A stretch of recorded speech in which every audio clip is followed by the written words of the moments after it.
Have you ever been so hard on yourself, wondering why you act the way you do? What if I told you that the answer isn't in who you are today, but in the child you once were? Our inner child is a part of us shaped by the environment we grew up in, the belief we were taught, the love or neglect we received, and the way people treated us. The truth is, those experiences don't just fade away. They quietly shape how we think, how we love, and how we see ourselves today. So many of us are so hard on ourselves today.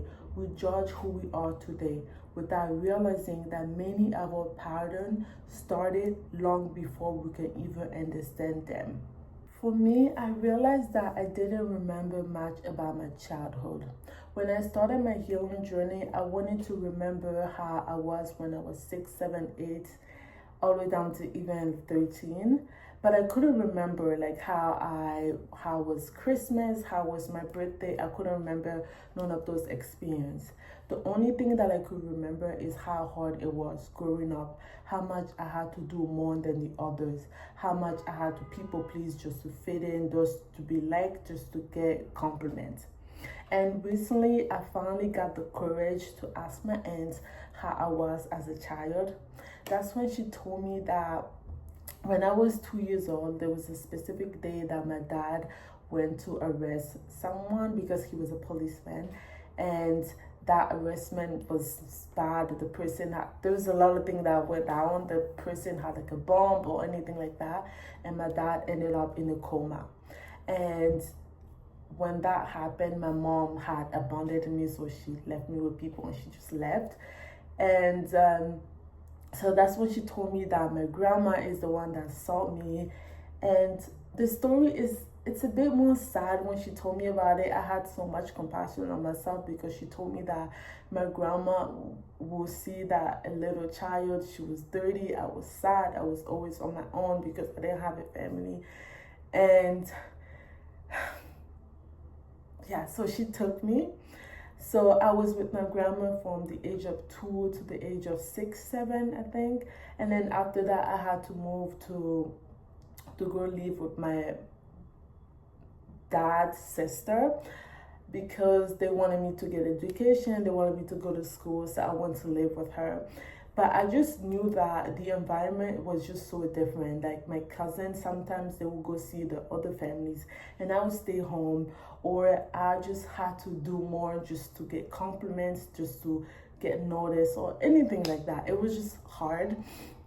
But I'm so glad that my aunt took me because I was able to go to school, learn, even though I had some difficulty, but that went on. And then I'm telling you this because for so long I had so much pain, so much resentment towards my parents because I'm like, even when I used to live with my mom, my dad's sister, I was like, why didn't my dad call me? How come he never called me, right? And I always I always felt like there's something wrong with me because why did my mom, I knew that she left me, but I didn't know at what age. So I was so mad.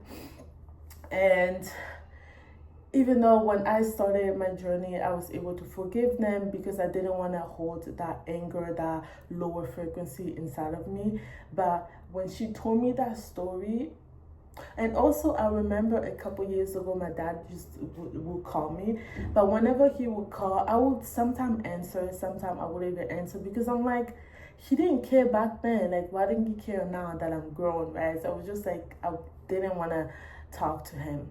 But when I learned about this story, it made me see myself in a different way. I'm now giving myself a lot of love, a lot of compassion, and I'm also able to forgive my dad because he wasn't there because he didn't want to. It's just life didn't allow him to. He got sick, he was in a coma, in and out, so he couldn't talk to me. And then my aunts also, they told me that they didn't tell me about it because I was a kid. They didn't want to traumatize me. But again,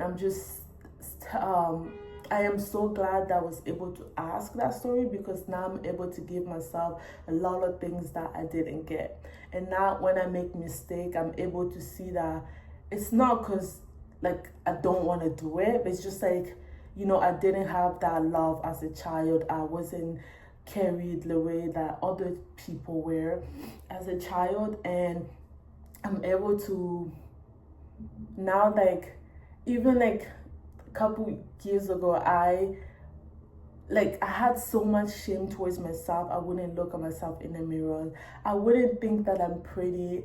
And now it just makes sense, because when you're a child, when your parents are telling you, you're so pretty, you're so beautiful, it's like it becomes an identity. And if you didn't hear that, it just, when someone compliments you, when someone tells you you're pretty, it's so hard for you to believe those people, because you're like, oh, they're lying. Like, that's what I used to think, like, oh, they're lying.